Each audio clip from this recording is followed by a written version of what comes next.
All right, and now we have the wonderful Benoit, who is unsuspectingly sweeping here. I'm going to stay out of his eye line to sneak up for a glory kill. I don't have my garrote, but hopefully I'll find something to kill him. Or since we're going to be chatting, maybe I'll have to kill Benoit only after the summit. So let me. Except you can't kill me because we are in party royale mode. I know. All right, look, that was the whole twist. That was the twist of the story, that I was going to like be fumbling, and then you were going to turn around and be like, "What are you trying to do?" All right, Benoit, there I am. Nice to see you. Oh my god, nice to see you. I'm like the 8-year-old kid, that dance all the time in Fortnite. Exactly. Well, let's run around for a second, and then we will chat a little bit about everything artifact and interoperable avatars and CloneX and sneakers and NFTs and future of fashion. I mean, there's a lot to talk about, and we can talk about Fortnite too. So, oh my god, very very is your pepper spraying graffitis, right? So, yeah. How is Artifact doing? It seems like to me it's one of the most exciting. Busy. Yeah. Very busy.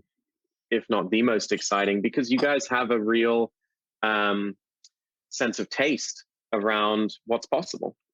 So, maybe tell folks a little bit about how Artifact got started, and I mean, we can build to CloneX, but obviously there's been a lot of cool things other than CloneX as well. Yeah, so let me get one of these toys. That's why I picked that skin, actually, because that's the Raven skin from Fortnite. It was one of the first like really cool skin Fortnite released like very early in the game, and a lot of the Artifact backstory is linked to that skin, actually, because I was the brand and marketing director at Fnatic, the esports team, and that's where I discovered Chris first. Because I was doing a skin. He's like a skins, right? Yeah, exactly. He's one like of the best retired on designer. Skins. Yeah, like 19. It's terrifying. Yeah, he could have retired from his skin stuff. It's true. But yeah, so that's where I met Chris first, because we did a skin for my Counter-Strike scheme at the time, and then we started to apply some Counter-Strike skin on sneakers, and we thought it would be cool, if we took like two of the best known silhouettes, one in sneakers, which was the Yeezy 700, and one in Fortnite. Did you beat me at this time? No, I sucked a bit on the jump because there's someone. Yeah, the camera guy. I was relieved. I was relieved. Yeah. Come on, And so we took the Yeezy 700 and the Fortnite Raven skin to make just a mock-up of a sneaker, like trying to merge these two cultures and applying the that's Raven the backstory. aesthetic. I actually never knew this. So it's very appropriate that we're doing this in Fortnite. That's why I took it. Look, I think this blew up. And that's when this blew up, that after we started to think that there was a real thing there in the culture of merging the gaming culture and sneaker culture, and that we knew how to do it because we come from gaming, and we all were like sneakerheads, and I worked in fashion before, etc. So that's how it all started. The fashion people have completely embraced all of this stuff, as far as I can see. Not maybe so much like impossible fashion. I haven't seen as much of that, but like just generally they're trying, they're doing interesting things. They're all active. I think Balenciaga really killed it, and I think it's really the Fortnite thing. I should have bought some of those. It would have been appropriate to talk about that, because they just did the Fortnite thing. I don't see much in the lobby though, because I play Fortnite every day, and so I can tell you the Fortnite trends. You mean you aren't seeing people like using it quite as much? No, not much. No, not that much. But I like that little dog. I thought that was. I'm glad that they did dog was humans. Cool.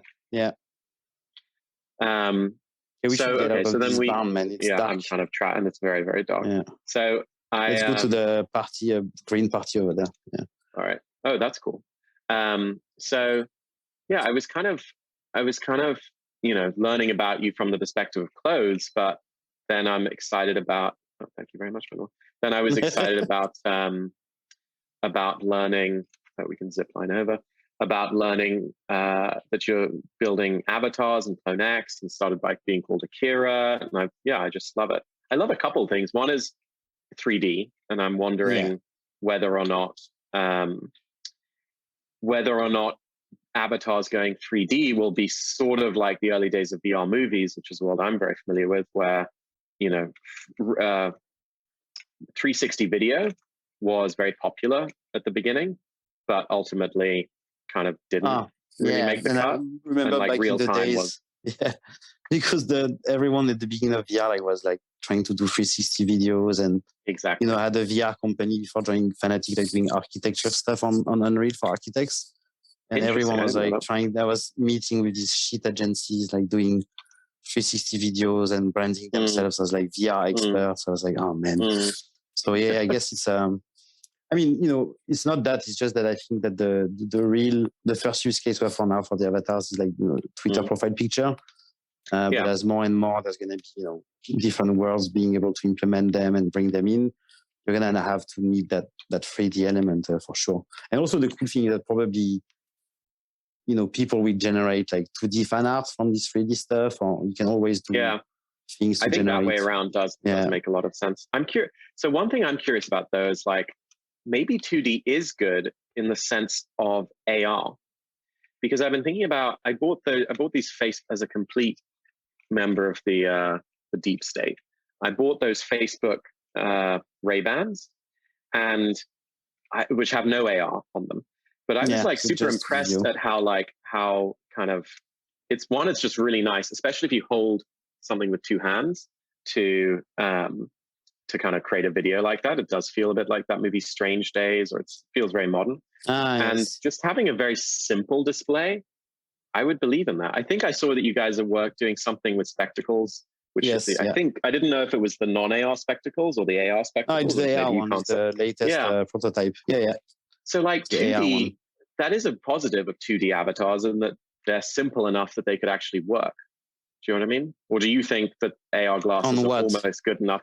Well, like to overlay it on your face as like a real-time filter that's kind of simple. Do you think that they're good enough for 3D avatars? Yeah. I mean, I think it works. You can do a lot of stuff with 2D as well. And it's not really, I don't think it's really for the just like self-expression, social content side. I think it's more for the game side. We're going to want to have them in 3D. And also because you do 3D files, right? You can give those files to your owners or your community, and they can do stuff with it, right? So I totally agree, especially if they're rigged and all of that. Yeah, although exactly. It's been surprising that Meebits hasn't done as much. I feel like that's part of if you do 3D, then you're kind of relying on your community to be willing to spend like a month or something like building things some out. people did stuff with Meebits quite a lot. Like, they, even Meebits DAO, or, I was quite impressed by all the automated tools they try to do. Yeah. So no, really, really cool project. And I think just the Meebits, and I really love them because they remind me really of a kind of high-end Minecraft style of, art direction. But because they have no mouth, and no nose and all the same eyes, I didn't see so far people really, getting attached to that identity. Even though I love the art style, I don't know. For me, maybe that's the blocker to it, like developing a lot, because it's interesting. Yeah, I mean, and also what makes people connect? Because the main voxel stuff you wanted it in was crypto voxel, and in the end, I don't know what happened with all these like implementations that was people were supposed to do with the voxel parts, and Ben was talking about it for crypto voxels, but I haven't actually seen anything. As well, I saw some stuff, and in the end I didn't see. Yeah. So, well, tell us about how you think about CloneX, and just how you kind of decided on I don't know what's the best way to approach it, like the aesthetic or maybe the technical and like the rigged, and that you want people to experiment with it, or how do you? I think we really thought about it when the day we bought our punks in February. Because we discovered, it was giving you access to a kind of secret society, and then we thought that, even though we started with sneakers, because we thought it was like the most like mainstream ready type of product you could do that was, already an asset, already tradable, also a big part of your identity in the real world, and therefore, of course, in the metaverse as well. But we thought that if you can create your own characters, and we all are gamers, in Artifact, and me personally, I spent a lot of times on avatar creators in games, role-playing games. Always judge a lot the game by their avatar editor, and always was in forums, seeing what people were doing with these editors and stuff. So very interested in the whole avatar and avatar creation process, and thinking that you can do that fully in 3D. And part of the thing that's cool as well is that you generate all these things unlinked, and then you start to link them together, and the computer is doing stuff you would have not thought about yourself. And we just thought that what do you mean by linking? Brand, just you do all the traits individually, right? And then after you combine them, and you're like, okay, I didn't expect this to look like that. So that's already the process, very interesting just from technical point of view. But also what's super cool is that you think that if we are like kind of the blueprint of what a fashion brand of the future could be, you have the opportunity being, born, digitally and in crypto ownership to create your models or your avatars rather than, going through edit agency or, like fashion brands going through like model agencies. And what's cool is that after, these people own their, they can build their own personality and following and brand around the IP you give them with the avatar. So we thought it was a super interesting natural evolution to what we wanted to do. And as usual, we just brought in all the stuff we like and we put them together. So anime, sci-fi, sunny again. Well, tell me about like the difference. It is notable that the pre-made avatars are more popular than like an avatar creator. Do you sort of know what I mean? Like, and I don't know if you're going to create a website that's like, come to the Artifact website, create your own using traits that we've built. It's not going to be like that as far as I understand. And it seems like that wouldn't actually be popular either. And I'm curious why that doesn't, like when I see, I mean, I don't know what Genie's approach will be, but like obviously Genie's initially was more around, Genie's is speaking at the summit, but Genie's is more about you creating your own avatar. But it almost seems like it's been more popular in the NFT space, especially to not do because that. Because that would be unlimited supply. Like it would kind of be, the rarity doesn't make as much sense. Like, and also, a lot of people are not very creative as well, I know. It's hard to make the choice when you have so many options. Give it an orange afro and then I'm done. Like I'm not as creative. Because you have yours. No, and also the first thing you tend to do when you do that is try to make yourself. A lot of times it's not great as well. So I think, because it's part of the artistic direction and curation, and you buy in a brand because oh my God, you hijacked this not with us. Because you buy in you wouldn't make your own bag or t-shirt, right? Or very few people would do that. Yeah, well done. This is slightly embarrassing. I tried to steal and this guy doesn't want to let go of it. Give it to me. Yeah, come on, Don. Yeah, okay. But so you see, you wouldn't make your own fashion items, right? So I think it's kind of the same. Like people want something that is unique and curated for them. I mean, unique, but how do you have? Because it's a 10,000 project, or have you said yet 20,000? 20,000. So after that, would people be part of Artifact? Let's say you wanted to have more than 20,000 people, you would be part of Artifact in the next avatar project. Yeah, exactly. We think of it as, as if we become some kind of avatar, high quality avatar creation type of company. After you can open all, that world, and then you make more release with more avatars, with different art style, different references and inspiration. So, because there's, plenty of people on Earth. So if everyone wants a unique avatar, you need to make a lot. How do you think about interoperability? Do you think that's maybe overdone, that, it doesn't make sense to do it? Or are you going to like have, here are the two worlds that it works in right now aesthetically, and we're going to add like these worlds one by one? Or like, how do you think about that? So I think the aesthetic, it depends, because you've seen with Fortnite, that you can merge different art styles and it fits as long as, all the stuff you can do with the rig, you can do with that skin. So I think the interoperability is very important, and it all starts first on the technical level and then on the partnership level.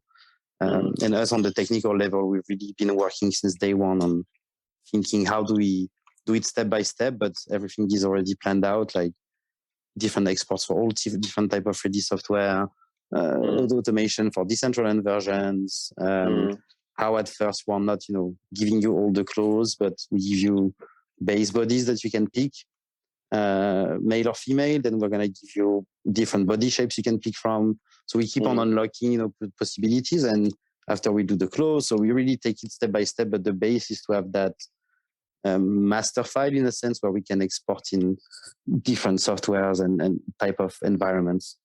How did you, because I saw that you got the community involved with traits. Like how did that work? Like did that seem like it went well? Like it went great. Like since day one, we have a very active creative community. We actually started our Discord as a 3D creator only Discord. Really? That's cool. Yeah, at the beginning it was like a private Discord for like all the Blender guys that I knew from my esports days. So we've been, I think it's our 17 or 18 challenge we do. And we always did that, to involve them in the projects we do, use that as well to spot really good ones, like good talents. I mean, actually one of our really good 3D guys we have today is a guy we found through the challenges. So it's always really good to do this type of stuff to involve the community, and you might use or not use them, but don't plunge at me. Don't plunge at me, Benoit. Don't do it. Yeah. Don't do, oh my God. Well, how much do you kind of think about the centralized metaverse as well? Like getting your avatars into Fortnite or how do you think about the centralized metaverse versus the decentralized metaverse? I mean, you can't fully get them in, unless they implement a blockchain-backed economy. But we are thinking of ways to maybe not, bring your avatars, but how to have that IP be part of the world. So we've been chatting with Epic. We're really good friends with them since we started. So we'll find creative ways to bring the, Clonex universe to centralized places that are for now centralized. And I've seen Chris talking about forging and how important that is, that like if there's a digital fashion item that's popular enough, then it'll get forged. I mean, not as a guarantee, but so, because you'll see once, you guys have seen it because we've released it already by then normally. But we for the drop, like for the first generation project, we really did. I don't know exactly how much, because if you count with all the color and design variation, must be over 300 or 400 pieces of clothing. So it's almost as if we did, a full collection, right? Yeah, and you're saying the drop itself, they all needed to have clothes on. So you kind of implicitly created a fashion line. That's really interesting. Yeah, we did a full fashion line actually.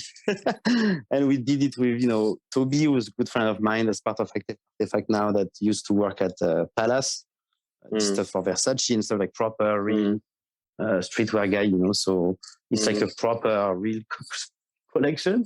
And then, because now we have physical capabilities for the stuff we do. So we already started to plan which ones we can make, cannot make, how we can, allow people to do a, doppelganger of the stuff their avatar have for their real world life. We think it's very interesting. Yeah, no, I like that a lot. It doesn't seem as though 12 months from now, we're going to have 10K drops, or it feels like the format will have to change. How do you see avatars like a year from now? What do you hope, both for Artifact and just more generally for virtual beings and overall? I think there will be a lot more 3D avatars to plan in, because as more people get these utilities, it's going to be something you want on the get go.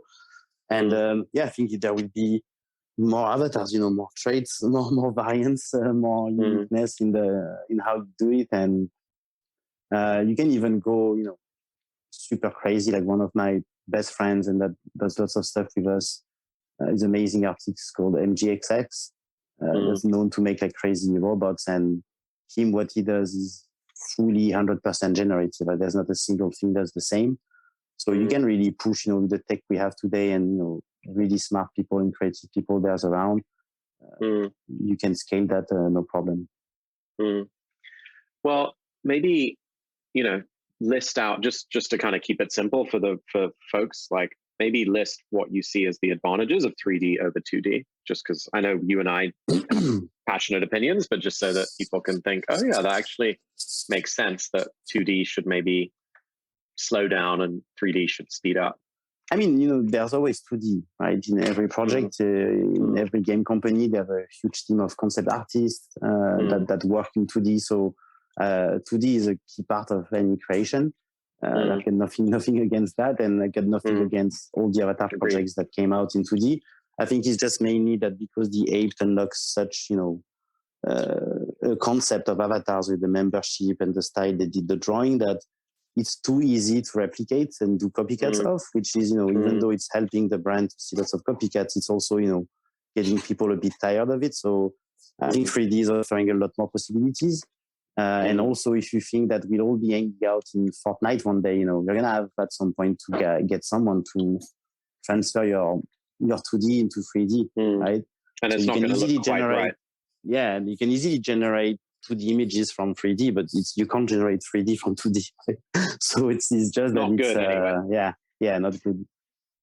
So what have you tracked any of the AI characters or like NFTs and that Alethea and the Reef have been doing? Like, have you been observing I've seen some stuff. To be honest, I didn't like deep dive into it. I see some stuff are being done, and I know what you're working on as well. I think really it's gonna be definitely the way it's going. You're gonna get your AI. It is early. It is still early. Yeah, it's very early. But I mean, you still need to work towards it. But if it's really where we're going, so it's very interesting to check. So maybe just paint a picture of CloneX in a metaverse world, like how that'll look. Like, will it be kind of will there be like a clubhouse for CloneX where like we all hang out in Decentraland or something? Like, no, so maybe paint a 3D picture of how it'll be. Yeah.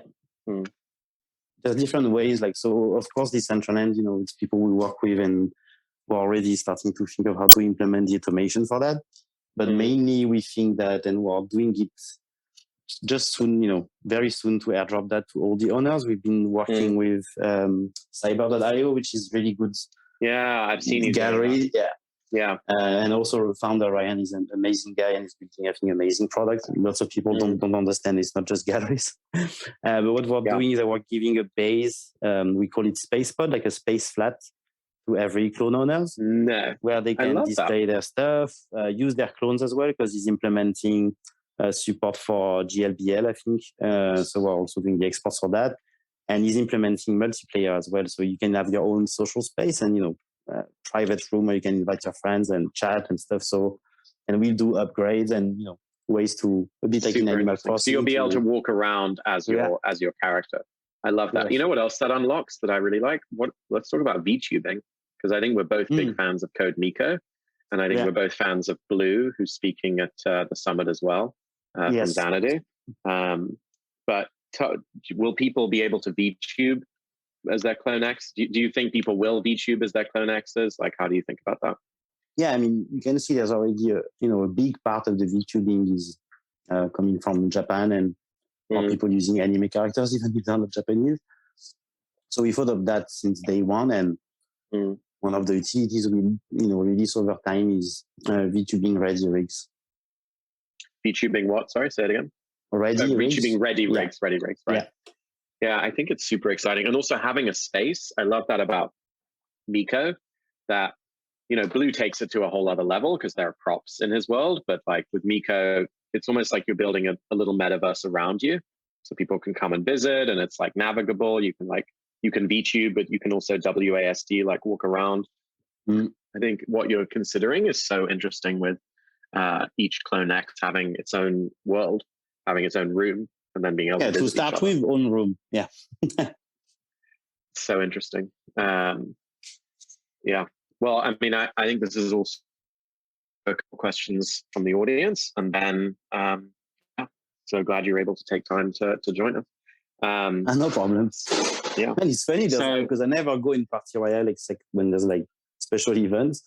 And people are just like random. I don't know who these people are. Are these like real people that just like, because every time I come here, it's just this particular area where I guess they're dancing. Maybe it's like a romantic thing. Maybe this is like Tinder and this is where everyone's meeting up now. So the dance they're doing, but nobody seems to want to talk. The combo emotes, they're forced already at the max. Yeah, I don't know if it's real people. I mean, it kind of, you would assume it's real people. Yeah. Maybe, let me see. Grappler, okay, I'm going to steal that Grappler. So, yeah, I think how has the, one question is, how has the fashion industry responded to what you're doing? I mean, they are very interested in what we're doing. And, we got contacted. Do you see resistance from it? Do you see? No, the resistance is it mostly people get it? No, I think there's no resistance now in terms of willing to do something in it because they saw the money, right? So there's no resistance from anyone because they know that either the company will make more money or they will get a better position within the company if they make a successful thing. So clearly there's no resistance, but the resistance is more inside their head. They don't know they have a resistance because they don't understand what they're doing. Most of them. All right. Well, another question is, when will I be able to use my artifact clothes with AR glasses? So with AR glasses, depends if you manage to get the Snap ones, but for now they just give it to developers. So what do you think about the Snap ones? What's your take on them?